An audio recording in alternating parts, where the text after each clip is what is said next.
Liriko enkayana wakati w'abatuuze n'Omuyindi liri ku bunene bwa eka 5 nga lisangibwa ku kyalo Kazinga mu tawuni kanso y'e Nakifuma mu disitulikiti y'e Mukono.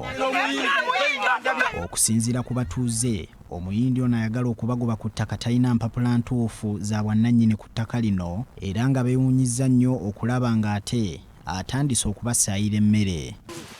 Bafuna obuzibu oluvannyuma lw'Omuyindi okujja n'agamba ngu ettaka liyingira mu bibanja byaffe ate nga nze nazaalibwa kuno nga n'ettaka Omuyindi lyali lyali lya Muwanga nga liri eri ku layini zeeri awali emmwanyi ne ligenda lizze lyeyongera buli kaseera. Eyitibwa kati effaamu y'Omuyindi yatandikwa omusajja Pawulo Muwanga yali diisi ku mulembe gwa Amiini.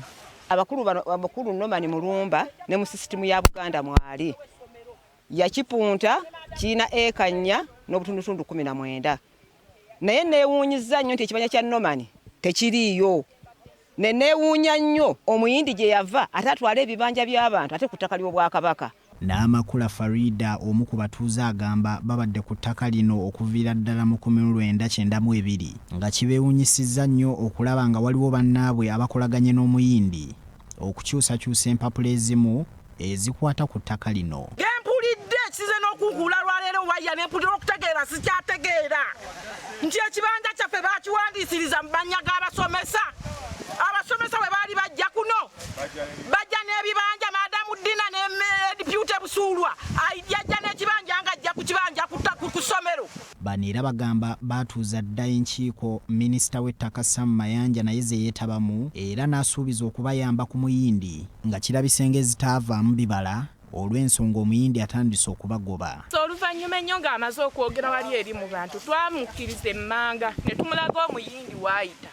Nayimirira eri emmanga ku faamu y'Omuyindi n'atugamba nti nno buli omu akozese waakola ki wabadde akozesa bwe tusigala ng'ekintu kino tukinoonyerezaako era buli omu abeere ng'akozesa awantu we wabadde akozesa.